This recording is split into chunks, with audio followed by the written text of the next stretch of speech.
ঢাকার চারপাশে ১১০ কিলোমিটারে চলবে ওয়াটার বাস সহ নৌ পরিবহন, কাজ দ্রুত করার নির্দেশ প্রধানমন্ত্রীর।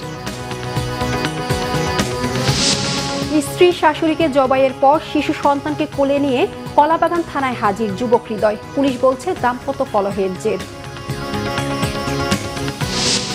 পুলিশ হবে মানুষের অকৃত্রিম বন্ধু বলেছেন স্বরাষ্ট্রমন্ত্রী। স্বাধীনতা, ক্ষমতা ও দায়িত্ব মিলিয়ে গঠন হবে গণমাধ্যম কমিশন, জানিয়েছেন তথ্যমন্ত্রী। দেখছিলেন সংবাদ শিরোনাম, এবার বিস্তারিত।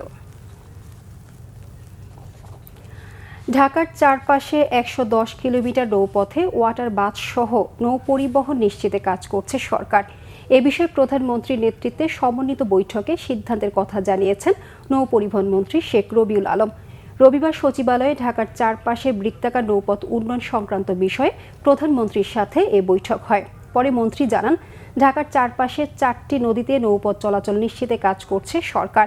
৪২৪টি জায়গায় বর্জ্য অপসারণের পর দূষণমুক্ত করে নৌপথে অবাধে চলাচল নিশ্চিত করার পরিকল্পনা রয়েছে সরকারের। এর ২ মাস পরে বেসরকারি খাতকে সম্পৃক্ত করা হবে। চারপাশে নদীকে দূষণমুক্ত করতে সরকার পরিকল্পনা গ্রহণ করেছে বলেও জানান নৌ পরিবহন মন্ত্রী। এ সময় ঢাকা দক্ষিণ সিটি কর্পোরেশনের প্রশাসক আব্দুস সালাম জানান, নদীতে আবর্জনা যেন ফেলা না হয় সেজন্য পার বাঁধা সহ বিভিন্ন পরিকল্পনা গ্রহণ করা হচ্ছে। আগামী বছর থেকেই ঠাকুরগাঁও মেডিকেল কলেজে শিক্ষার্থী ভর্তি শুরু হবে, জানিয়েছেন স্থানীয় সরকার, পল্লী উন্নয়ন ও সমবায় মন্ত্রী মির্জা ফখরুল ইসলাম আলমগীর। আগামী কয়েক মাসের মধ্যেই প্রস্তাবিত কলেজ স্থাপনের মূল কাজ শুরু হবে বলেও নিশ্চিত করেছেন তিনি। ঠাকুরগাঁও ডায়াবেটিক ও স্বাস্থ্যসেবা হাসপাতালে নেপালের সহায়তায় আই ক্যাম্পের উদ্বোধনী অনুষ্ঠানে তিনি একথা বলেন। জানান, প্রান্তিক মানুষের দোরগোড়ায় আধুনিক স্বাস্থ্যসেবা পৌঁছে দিতে সরকার আন্তরিকভাবে কাজ করছে। মির্জা ফখরুল বলেন, স্বাস্থ্যসেবার মান বাড়াতে এরই মধ্যে ঠাকুরগাঁও ২৫০ শয্যা বিশিষ্ট জেনারেল হাসপাতালকে ৬০০ শয্যায় উন্নীত করা হয়েছে। চেষ্টা চলছে মানুষের দ্বার প্রান্তে পৌঁছে দেওয়ার। এ সময় উপস্থিত ছিলেন এম্বাসি অব নেপাল বাংলাদেশের ডেপুটি চিফ অব মিশন প্রতীক কার্কি, পদ্মনারায়ণ চৌধুরী, জেলা প্রশাসক মোহাম্মদ রফিকুল হক সহ সংশ্লিষ্টরা। আমরা চেষ্টা করছি কাজগুলো যত দ্রুত করা যায় স্বাস্থ্যসেবা ক্ষেত্রে। এখানে প্রস্তাব করেছেন যে আমরা প্রত্যেকটা থানায় আমরা এই আই ক্যাম্প করতে পারি কিনা অফিসে, এবং নিঃসন্দেহে আমি তার সঙ্গে ঢাকায় কথা বলবো, এটাকে আমরা আরো কিভাবে ম্যাটেরিয়ালাইজ করতে পারি, বাস্তবে রূপ দিতে পারি, সেই চেষ্টাটা আমরা সবাই মিলে অবশ্যই আমরা করতে পারবো। ধারালো ছুরি দিয়ে স্ত্রী ও শাশুড়িকে জবাই করে হত্যার পর নিজেই থানায় গিয়ে ধরা দিয়েছেন হৃদয় নামে এক যুবক। সাথে ছিল তার ৯ মাসের শিশু সন্তান। রবিবার সকাল ৯টার দিকে কাঁঠালবাগানের একটি ফ্ল্যাটে হত্যাকাণ্ডের ঘটনাটি ঘটে। দাম্পত্য কলহের জেরেই হত্যাকাণ্ডটি ঘটেছে বলে জানান কলাবাগান থানার ওসি ফজলে আশিক। আলামিন মসজিদের পাশের ৫তলা ভবনের ৫ম তলার ফ্ল্যাটে হত্যা করা হয় রাত্রি ও তার মা ফিরোজা বেগমকে। রাত্রির লাশ রুমে পড়ে থাকলেও হাসপাতালে নেয়ার পর মৃত্যু হয় তার মা ফিরোজার। রাত্রির বাবা ফারুক আহমেদ জানান, তার মেয়ের জামাই বাসায় ঢুকেই এলোপাতাড়ি কুপিয়ে হত্যা করে তাদেরকে। হৃদয় আগে থেকেই নেশা করত, তা জানার পর মেয়ের ডিভোর্সও নেন ফারুক। তারপরে আবার হাতে পায়ে ধরে রাত্রিকে বিয়ে করেন হৃদয়।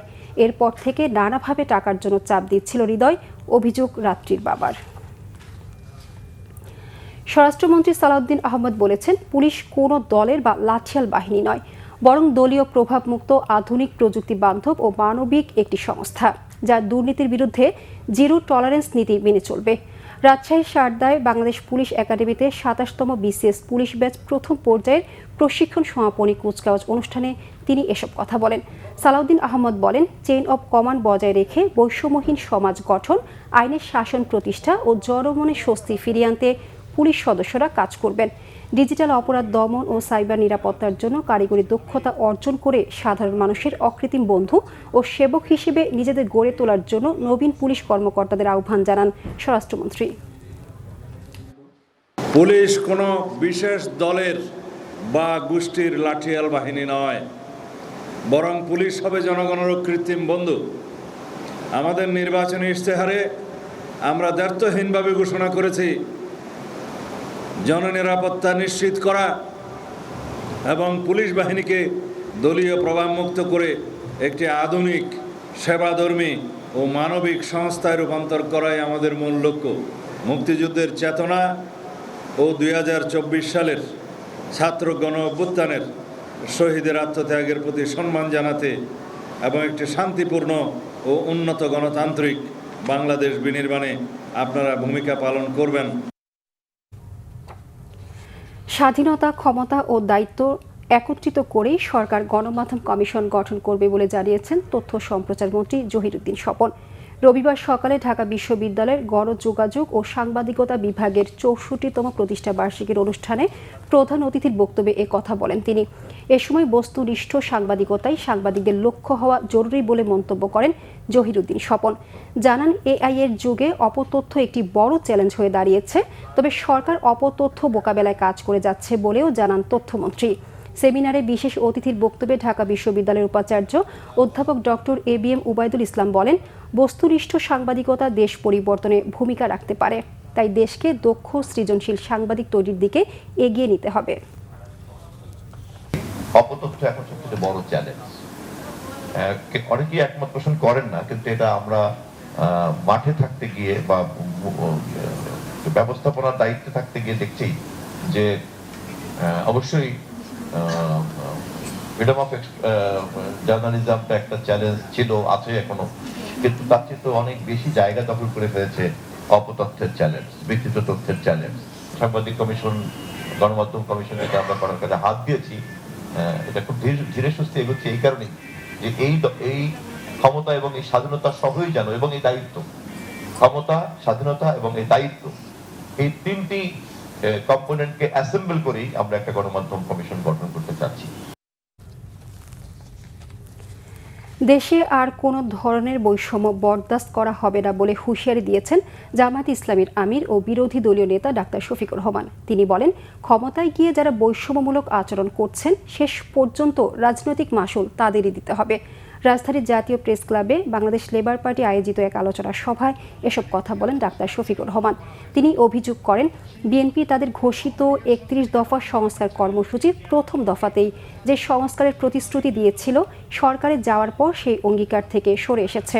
জামায়াত আমির আরও বলেন, অতীতের নির্যাতনের অভিজ্ঞতা ভুলে বিএনপি এখন সেই ফ্যাসিবাদী আচরণেরই পুনরাবৃত্তি করছে।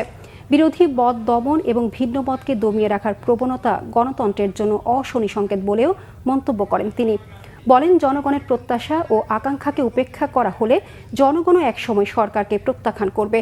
সভায় বিরোধী নেতারা অভিযোগ করেন, বিএনপি জাতির প্রত্যাশার সঙ্গে বিশ্বাসঘাতকতা করেছে। জনগণের গণতান্ত্রিক আকাঙ্ক্ষা দমনের যে কোনো চেষ্টা প্রতিহত করা হবে বলেও হুঁশিয়ারি দেন তারা।